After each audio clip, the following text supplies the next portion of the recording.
Audio Jungle.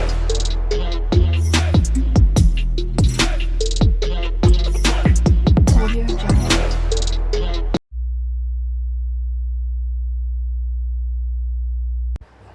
ನಮಸ್ಕಾರ ವೀಕ್ಷಕರೇ, ನೋಡಿ ಬೆಳಗ್ಗೆ ಮೀನು ತಗೊಳಕ್ಕೆ ಬಂದಿದ್ದೀನಿ. ಜಿಲೇಬಿ ಮೀನು. ನಮಸ್ಕಾರ ವೀಕ್ಷಕರೇ, ಇವಾಗ ತಾನೇ ಮೀನು ತಗೊಬಂದಿದ್ದೀನಿ. ಚೆನ್ನಾಗಿ ತೊಳಿತಾ ಇದ್ದೀನಿ. ಎಲ್ಲ ನೀಟಾಗಿ ಕ್ಲೀನ್ ಮಾಡ್ಕೋಬೇಕು. ಅದೆಲ್ಲ ಒಳಗಡೆ ಎಲ್ಲ ಗಲೀಜಿರುತ್ತೆ. ಎಲ್ಲ ನೀಟಾಗಿ ಕ್ಲೀನ್ ಮಾಡಬೇಕು.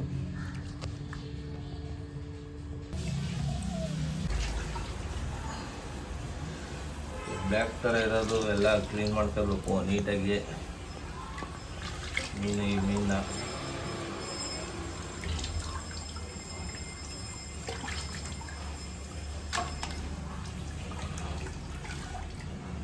ಈ ಥರ ಇರ್ತದೆಲ್ಲ ನೀಟಾಗಿ ಕ್ಲೀನ್ ಮಾಡಿ.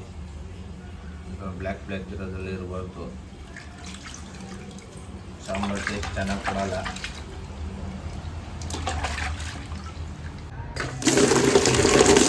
ಹಾಗೆ ಒಂದ್ಸತಿ ಎಲ್ಲ ಕ್ಲೀನ್ ಮಾಡ್ಕೊಂಡಿದ್ದೀನಿ. ಪುನಃ ನೀಟಾಗಿ ಕ್ಲೀನ್ ಮಾಡ್ಕೊಳ್ಳೋಕೆ ಇನ್ನೊಂದ್ಸತಿ ಹಾಕ್ತಾಯಿದ್ದೀವಿ. ಇನ್ನು 2-3 ಸತಿ ನೀಟಾಗಿ ತೊಳ್ಕೋಬೇಕು.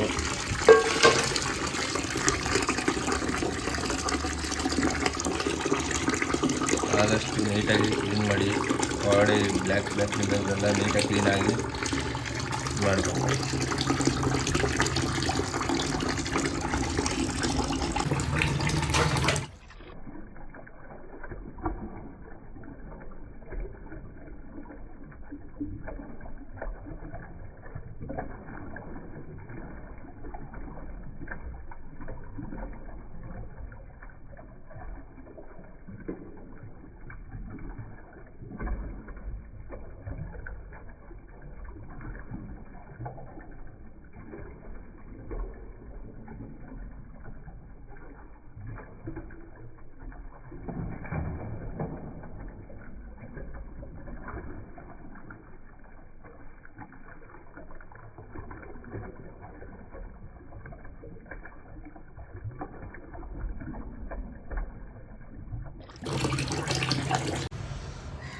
ಅವಾಗೆ ಒಂದ್ಸತಿ ಎಲ್ಲ ನೀಟಾಗಿ ಕ್ಲೀನ್ ಮಾಡಿದ್ದೀವಿ. ನೋಡ್ಬೋದು ಎಷ್ಟು ನೀಟಾಗಿ ಕ್ಲೀನಾಗಿದೆ ಅಂತ. ಅವಾಗ ಇನ್ನೊಂದ್ಸತಿ ಲಾಸ್ಟು ಕ್ಲೀನ್ ಮಾಡ್ಕೋತಾ ಇದ್ದೀವಿ. ಇದು ಮೈಸೂರು ರಾಮನಗರ ಭಾಗದಲ್ಲಿ ಜಾಸ್ತಿ ಸಿಗುತ್ತೆ ಮೀನು. ಜಿಲೇಬಿ ಮೀನು ಅಂತ ತುಂಬ ಫೇಮಸ್ಸು. ಸಾಂಬಾರಿಗೆ ಒಳ್ಳೆ ಟೇಸ್ಟ್ ಬರ್ತದೆ. ಸಾಂಬಾರು ಮತ್ತು ತವಾ ಫ್ರೈ ಸೂಪರ್ ಟೇಸ್ಟ್ ಕೊಡುತ್ತೆ ಇದು.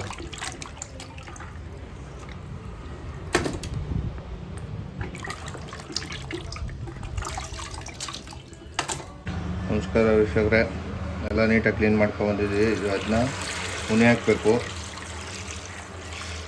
ಫಸ್ಟು ನೀರು ಹಾಕೊಳ್ಳೋಣ. ನೀರು ಹಾಕ್ಕೊಂಡು ಅದಕ್ಕೆ ಸ್ವಲ್ಪ ಸಾಲ್ಟ್ ಹಾಕೋಣ. ಮುಂಚಿ ಇದನ್ನು ಉಣ್ಣೆ ಹಾಕ್ಬೇಕು ನೀಟಾಗಿ. ನೀವೆಲ್ಲ ಸಾಂಬಾರೆಲ್ಲ ರೆಡಿ ಮಾಡ್ಕೊಳ್ಳೋಕ್ಕಿಂತ ಮುಂಚೆ ಇದನ್ನೆಲ್ಲ ಹಾಕ್ಬಿಟ್ಟು ಉಣ್ಣೆ ಹಾಕ್ಬಿಟ್ಟು ಮಾಡಿಬಿಟ್ರೆ ನೀಟಾಗತ್ತೆ. ಉಣ್ಣೆ ಆಗುತ್ತೆ, ರುಚಿ ಚೆನ್ನಾಗಿ ಹಿಡಿದಿರುತ್ತೆ. ಮತ್ತು ಸ್ವಲ್ಪ ಅರಿಶಿನ ಪುಡಿ ಹಾಕಬೇಕು. ಹಾಕ್ಬಿಟ್ಟು ಚೆನ್ನಾಗಿ ಸ್ವಲ್ಪ ಮಿಕ್ಸ್ ಮಾಡಿ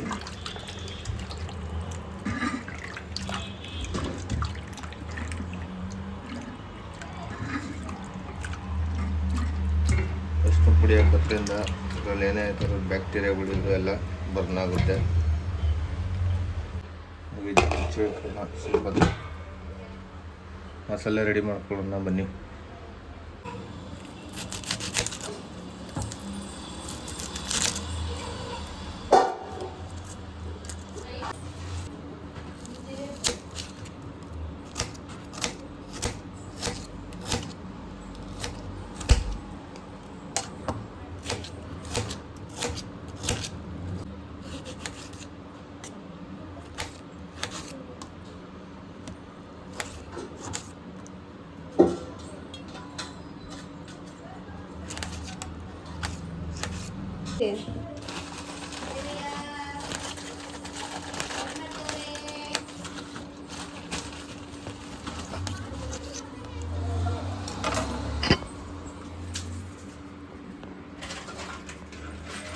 ನಮಸ್ಕಾರ ವೀಕ್ಷಕರೇ, ಇವಾಗ ಬನ್ನಿ ಮಸಾಲೆ ಐಟಮ್ ಏನೇನು ಬೇಕು ಮೀನು ಸಾರಿಗೆ ನೋಡೋಣ. ಮೊದಲಿಗೆ ಲವಂಗ, ಚಕ್ಕೆ, ಕಾಯಿ, ಪುದೀನ, ಕೊತ್ತಂಬರಿ, ಬ್ಯಾಡಗಿ ಮೆಣಸಿನ್ಕಾಯಿ, ಶುಂಠಿ, ಟೊಮೊಟೊ ಹಣ್ಣು, ಈರುಳ್ಳಿ, ಬೆಳ್ಳುಳ್ಳಿ, ಖಾರದ ಪುಡಿ, ಧನಿಯಾ ಪುಡಿ, ಮೊದಲೇ ನೆನೆಸಿದಂಥ ಹುಣಸೆಹಣ್ಣು, ಅವೇ ಮಸಾಲೆಗೆ ಒಗ್ಗರಣೆ ಹಾಕೋಕ್ಕೆ ಸ್ವಲ್ಪ ಈರುಳ್ಳಿ ಸಪ್ರೇಟಾಗಿ ಕಟ್ ಮಾಡಿ ಮಡಿಕೊಂಡಿದ್ದೀನಿ. ಬನ್ನಿ ಮಸಾಲೆ ರುಬ್ಕೊಬರೋಣ.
ವೀಕ್ಷಕರೇ, ಮಸಾಲೆ ರೆಡಿಯಾಗಿದೆ. ಚೆನ್ನಾಗಿ ನುಣ್ಣಗೆ ರುಬ್ಕೊಂಡಿದ್ದೀನಿ. ವೀಕ್ಷಕರೇ, ಇವಾಗ ಮಸಾಲೆ ರೆಡಿ ಮಾಡ್ಕೊಂಡೆ ಒಗ್ಗರಣೆ ಮಾಡ್ಕೊಳ್ಳೋಣ. ಸ್ವಲ್ಪ ಎಣ್ಣೆ ಹಾಕೊಳ್ಳಿ.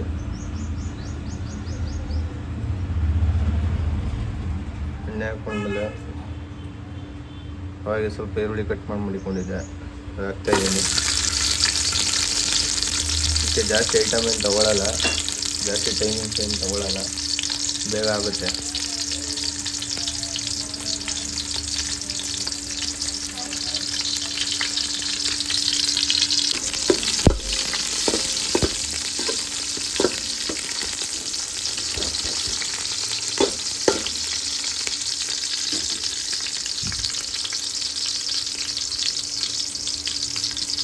ಈರುಳ್ಳಿ ಚೆನ್ನಾಗಿ ರೋಸ್ಟ್ ಆದಮೇಲೆ ಡೈರೆಕ್ಟ್ ಮಸಾಲೆ ಹಾಕೊಂಡು ಸ್ವಲ್ಪ ಮಸಾಲೆ ಹಚ್ಚಿಸ್ಮೇಲೆ ಒಂದು ಸ್ವಲ್ಪ ಇದು ಮಾಡಬೇಕು, ಬೇಯಿಸ್ಬೇಕು.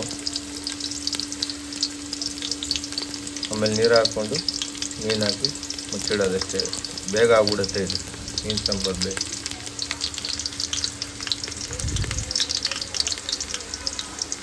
ಬಾಡುತ್ತಲೇ ಬೇಗ ಆಗೋ ಅಡುಗೆ ಅಂದರೆ ಮೀನು ಸಾರು ಒಂದೇ, ಬೇಗ ಆಗುತ್ತೆ. ಈರುಳ್ಳಿ ಚೆನ್ನಾಗಿ ರೋಸ್ಟ್ ಆಗಿದೆ, ಮಸಾಲೆ ಹಾಕೋಣ.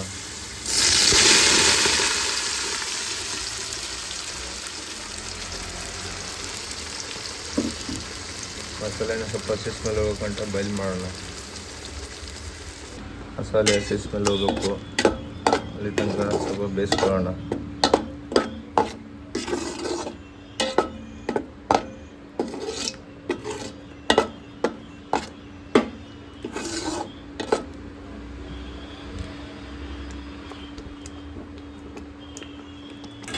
ಮೀನು ಸಾರು ಜಾಸ್ತಿ ಹುಳಿ ಇದ್ದಷ್ಟು ಚೆಂದ, ಆದಷ್ಟು ಟೊಮೊಟೊ ಹಾಕಿ ಹಾಗೆ ಹುಣಸೆ ಹುಳಿನೂ ಜಾಸ್ತಿ ಹಾಕಬೇಕು, ಚೆನ್ನಾಗಿ ಬರ್ತದೆ ಮೀನು ಸಾರು ಹುಳಿ ಇದ್ದಷ್ಟು.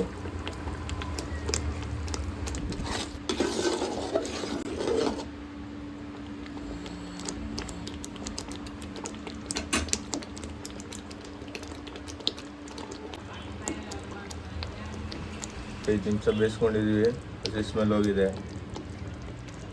ಬನ್ನಿ ನೀರು ಹಾಕೋಣ. ನೀರು ಹಾಕ್ತಾಯಿದ್ದೀವಿ. ಕ್ವಾಂಟಿಟಿ ನೋಡ್ಕೊಂಡು ಹಾಕ್ಕೊಳ್ಳಿ. ಗಟ್ಟಿ ಬೇಕು ಅನ್ನೋರು ಗಟ್ಟಿ, ಸ್ವಲ್ಪ ನೀರು ಕಮ್ಮಿ ಮಾಡ್ಕೊಳ್ಳಿ. ಸ್ವಲ್ಪ ತೆಳ್ಳಗೆ ಬೇಕು ಅನ್ನೋರು ನೀರು ಸ್ವಲ್ಪ ಜಾಸ್ತಿ ಹಾಕ್ಕೊಳ್ಳಿ. ನೀರು ಸಹ ಸ್ವಲ್ಪ ತೆಳ್ಳಗಿದ್ರೇ ಚೆಂದ, ಜಾಸ್ತಿ ಗಟ್ಟಿ ಇದ್ದರೆ ಚೆನ್ನಾಗಿರಲ್ಲ.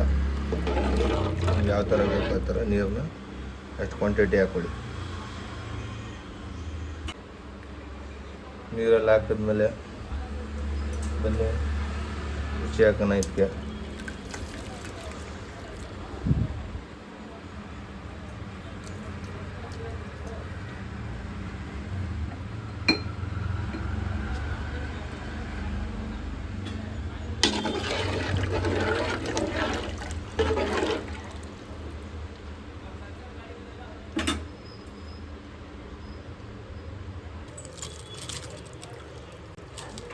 ಆದಷ್ಟು ಹುಣಸೆಹಣ್ಣು ಜಾಸ್ತಿ ಹಾಕಿ ಫಸ್ಟೇ ನೆನೆಸಿಟ್ಕೊಳ್ಳಿ. ಅಡುಗೆ ಮಾಡೋಕ್ಕಿಂತ ಸ್ಟಾರ್ಟ್ ಮಾಡೋಕ್ಕಿಂತ ಮುಂಚೆನೇ ಚೆನ್ನಾಗಿ ಉಣಿಬೇಕು. ಹುಣಸೆ ಹುಳಿ ಜಾಸ್ತಿ ಹಾಕಿದಷ್ಟು ಚೆನ್ನಾಗಿ ಟೇಸ್ಟ್ ಕೊಡುತ್ತೆ. ಕುದಿ ಬರ್ತಾಯಿದೆ. ಕುದಿ ಬರ್ತಾರಂಗೆ ಹುಣಸೆ ಹುಳಿ ಹಾಕೋಣ.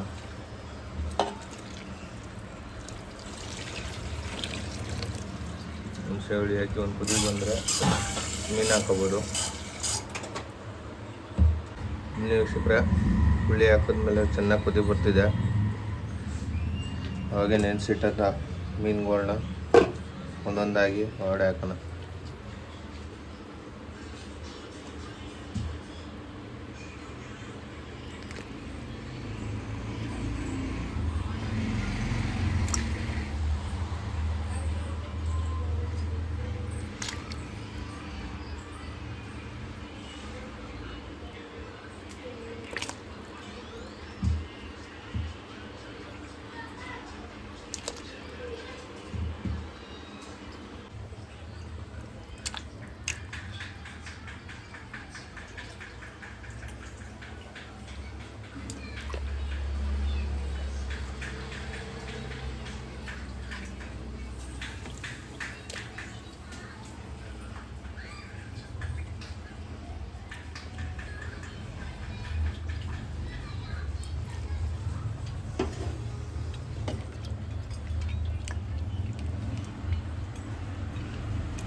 ಮೀನೆಲ್ಲ ಹಾಕಾಯಿತು. ಸ್ವಲ್ಪ ಹೊತ್ತು ಮುಚ್ಚಿಡೋಣ. ಈಗ ಒಂದು ಕುದಿ ಬರಲಿ. ವೀಕ್ಷಕರೇ ನೋಡೋಣ ಕುದಿ ಬಂದಿದೆಯಾ ಅಂತ. ಕುದಿ ಸೂಪರಾಗಿ ಬಂದಿದೆ. ಸಾಕು, ಜಾಸ್ತಿ ಬೇಯಿಸ್ಕೊಬಿಡಿ. ಮೀನು ಹಾಕಿದ್ಮೇಲೆ ಬನ್ನಿ ಸರ್ವ್ ಮಾಡಿ ನೋಡೋಣ ಹೇಗಿದೆ ಟೇಸ್ಟ್.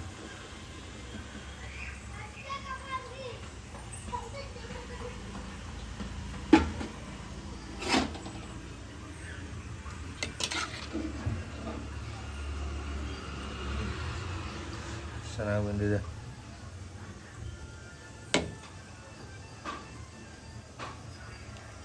ಆಗಲೇ ಬಿಟ್ಟೋಯ್ತಾ ಇದೆ.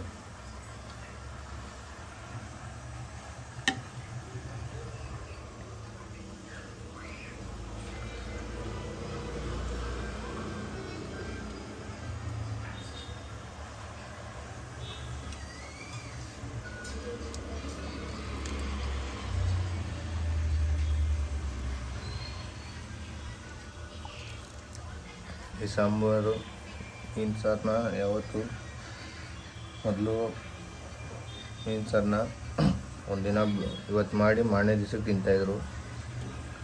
ಚೆನ್ನಾಗಿ ಟೇಸ್ಟ್ ಬರ್ತದೆ ಅಂತ. ಬನ್ನಿ ಇವಾಗ ಟೇಸ್ಟ್ ಮಾಡಿ ನೋಡೋಣ ಹೆಂಗಿದೆ ಅಂತ.